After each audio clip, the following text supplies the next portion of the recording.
Hello, this is the voice of Dr. Babajide Ojo, and in this video I'm going to share with you what I have been sharing with several students who have successfully secured funding and mentoring positions in US universities, and this is something I've used myself during my master's and PhD, and some of these ideas were still very useful when I was trying to get a position after my PhD. So I hope it will be useful for you as well. So you probably know what a cover letter or a cover email is. It's generally for this purpose an introduction to your qualifications. So those are verifiable qualifications that we can see on your CV, and also it is the first look at your writing style. So this is very important. If you mess it up at this point, you may end up getting no reply or a negative reply. So many candidates lose out at this point because the reader or their audience, the professor, was not impressed. So that makes this letter very, very important. Now, what you want to do in this letter is to essentially brag about your achievements. And you can see the key phrase there is the most significant achievements. Now, this is not your statement of purpose, nor should it be a very long letter. You just want to introduce, yourself and your qualities to a professor, so you don't need a very long email. What you want to do in this letter is to demonstrate your fit with the department or the university, or if you are sending it to a particular professor, if you are trying to get a research assistantship position, then you demonstrate your fit with the research that that particular professor is doing. And how you can do that is to identify your ultimate goal and how your goal fits into the professor's research interests. Now, because of that, you cannot afford to send just one letter to all professors or all the universities you are looking at. So you have to specifically tailor your letter to a particular professor or a particular department. I usually advise that when you are starting off on your search, you create a list of universities or professors that you are hoping to work with.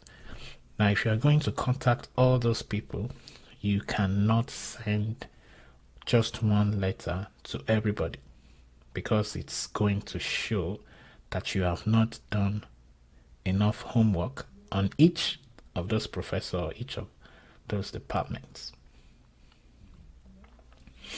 So the bottom line is, if you do this the right way, the way I'm going to explain in this course, this could be your gateway. It could open the door to thousands of dollars in tuition waivers for you. And of course, you might have the opportunity to continue to enjoy monthly stipends if you follow the instructions in this course. Now, to start with, I would want to say right from the start that you need to have it at the back of your mind to start this process. I mean, prepare to send out this email about 6 months before submitting an application. Now, the reason why I usually recommend 6 months is usually because when professors write grants, and whenever the grants are funded by the federal agencies, It usually takes about 6 months, 4 to 6 months before um, the proposal or the grant money is available for the research. So, whenever they know that there is an approved grant, they will start looking for students that will start working on the grant, maybe in the next 3 to 6 months. So I usually advise 6 months planning for submitting or sending out this email. Another thing you want to do is you have to personalize or customize each email to the specific department or professor. That means you cannot send one email to two different schools or two different professors, even within the same school. In this email, you will want to, mention what attracted you to this department or to the professor. It could be publications, it could be their talk somewhere, it could be, from an alumni. So you want to be specific about what attracted you to this particular school or professor. Again, you want to demonstrate your research, or you want to talk about your research in the email. And if you don't have any research experience, you want to talk about, what could be beneficial for the department or professor from the qualities that you have. And I'll show you how to do that in the example later. Again, it is bad practice, to start every sentence with the word I. So I did this, I did that. It's okay, but when it's too much, it sounds really lame coming from an intellectual person. But I'll show you how to do that from the examples, or how to avoid that. Another thing is, I've been saying cover letter, and there are some people that, especially if you're in the US, you can actually send a physical letter to the professor, but it's usually more effective sending out your, letter in form of an email. So I usually recommend that you type your letter, or type this in the Microsoft Word or a word processing software, and copy and paste it within an email. The reason why I usually advise email and not actually sending, the letter as an attachment to an email is because sometimes, depending on the organization, they might have some anti-malware or antivirus software that would prevent, unknown or foreign emails from sending mails directly into the inbox of a professor. So if you are sending mails outside, from outside the organization, and it only contains attachments, it could end up in the spam folder. So I usually advise that you copy and paste this and send it within an email. Again, I don't care how much you have achieved, because this is a cover letter or cover email. It is supposed to be an introduction into who you are and why you are qualified to work with this professor or to be admitted into this department, or why you need this funding. So you have to make it as brief as possible. So limit it to 1 page. 1 page. Because these people are extremely busy and they don't probably have time to read too many paragraphs. So 3 to 4 paragraphs should do the magic for you. Now, you don't want to send this out with a lot of mistakes. So if it's possible, use a second set of eyes. Ask someone to read this document for you. That is very important as well. Now, whenever you are ready to send out your email, I always recommend that you attach certain supporting documents or evidence of your ability. And some of these documents include your CV. So a well formatted CV. And for the purpose of this course, I have attached um, a sample of a well formatted CV for academia in the United States. I have attached that to this third section. So if you want to look out for that in the next section. So you need to attach your CV.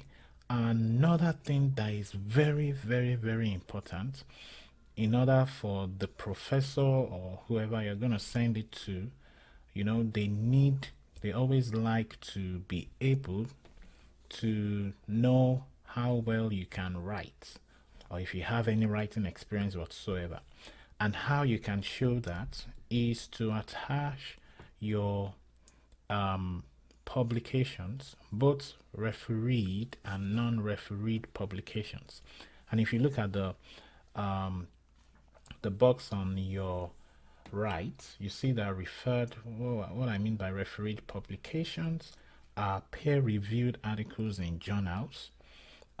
If you have publications in journals or any book chapters whatsoever that are peer-reviewed, those are very good examples of writing samples that you can attach. Another thing that you can also attach in case of some people don't have a lot of research experience or they don't have publications. I say if you have any non-refereed publication such as opinion pieces in blog posts or newspaper columns whatsoever, you can attach a copy of these types of publications as well. So that's why I always say if you don't have, journal articles, published manuscripts in journals, at least you should have some sort of writing samples in blog posts. Doing that right now is kind of free with some platforms like Blogger. You can open a blog and start writing something in a niche so that for situations like this you should be able to provide some sort of writing sample. So that's an example of writing sample that you can provide in order for the professor to assess your writing ability in case you don't have a publication. But if you have a publication, that is always better. Now, another thing you can attach in case of some people that do not have publications and you have undergraduate research experience is to attach the abstract of your undergraduate research. So you can write an abstract for your research during your undergraduate studies if you have that experience and attach it with your email.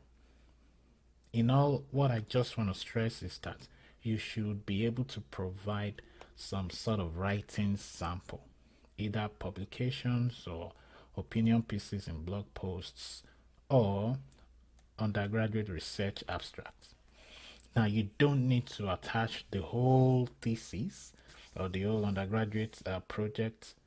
You just need to, write an abstract. And like I said here, know how it is written in your field. And how you can do that is to look at publications in that field and see how the abstract was formatted in those publications. You can also take a look at the publications of that particular professor and see how the abstract section was written, so you can format your own undergraduate research abstract in the same format.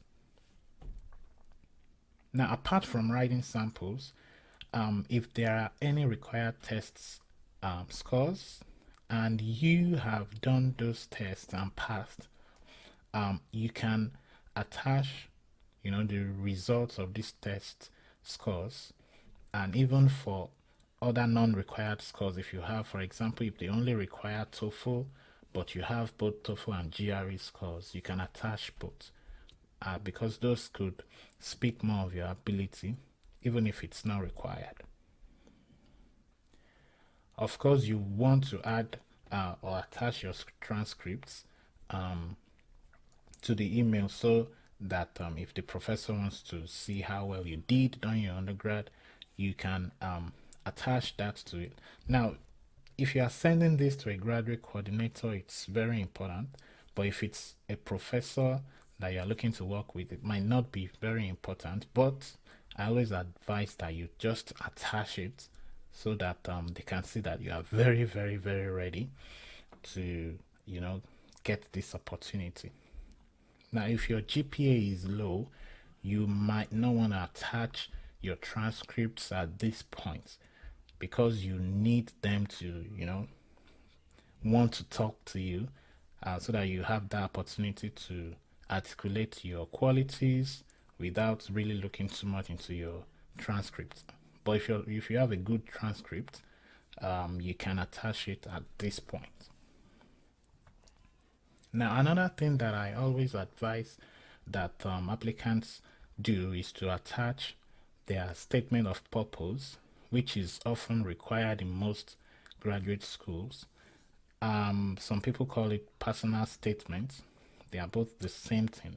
Now, if this document is ready, please attach it to that email as well. Now, for the purpose of application, I am going to talk about how to effectively write your statement of purpose, how to arrange, and the best flow for paragraphs in statement of purpose. I'm going to do this in another course, so you can as well look out for that if you have questions on how to write your statement of purpose. But again, this is another writing sample that you can attach. Now, if you don't have any writings, any publication, if you didn't do any undergraduate research, now your statement of purpose becomes very important in this case, because that is a significant writing sample that they can use to assess how well you write. Okay, so it's not really, especially for master's students, if you are trying to apply for a master's degree, you might not have a lot of research experience yet, and you might not have any publications. So you should pay particular attention to your statement of purpose and be able to show them that you can write well. So if you need help in that, I'm going to create another course, and you can look out for that on this platform. Or if you follow me on my page, you can get the information of when that will be up. Now, when you have all these documents ready, I always advise that you compile all this. And what I want you to do is to take some time out, take a break, and reflect. Think about all you have achieved. Now, if you have an undergraduate degree, I don't want you to look down on yourself. You have definitely achieved a lot that should be able to get you into a graduate school. In the introduction, I said this is all about bragging about yourself, selling yourself, marketing yourself. Now I want you to think and write out 3 to 4 most significant achievements that you have had so far. So that is all I have for you in this lecture. In the next lecture, we will now get into the real source of this course, which is writing the actual letter or email.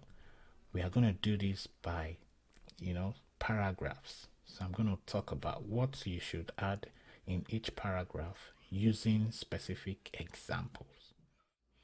The format, or how you arrange your cover letter to make it effective or captivating to your reader, And for this, we are going to use a case study. So before we get started, I want to make some assumptions. These are the assumptions that I followed for creating this particular set of lectures. The first is that you meet the minimum requirements for admission. But like I said, meeting requirements for admission is not enough for funding. So you need to demonstrate some certain characteristics for you to get that funding or the opportunity. And that's what this course is about. Now, apart from that, I assume that the department you are looking at or the department you will apply to has clearly stated that opportunities for funding exist. So if this is not clearly stated on their website, somewhere on the departmental website, I would advise that you either ask the graduate coordinator or send an email to whatever email that was listed on the admissions page to ask if there are funding opportunities. If not, I would just advise you move on to another school.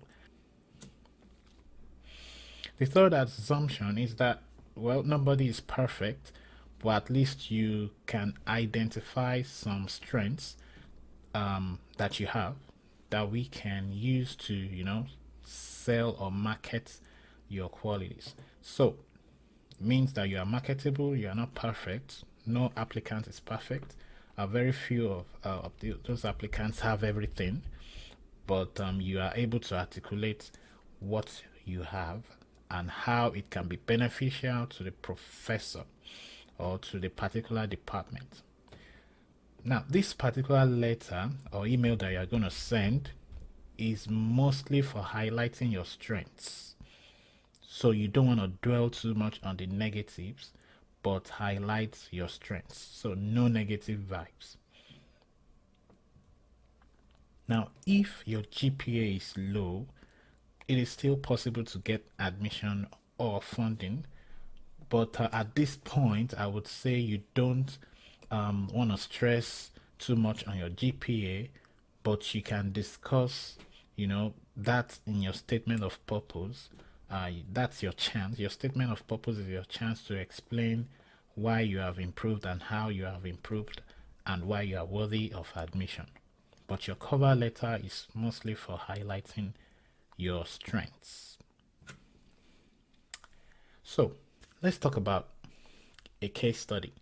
Of course, these case studies have been edited to remove certain elements for identity protection. But let's talk about our friend Peter Lowry. So Peter Lowry wants to apply for a PhD in biomedical science at ABC University.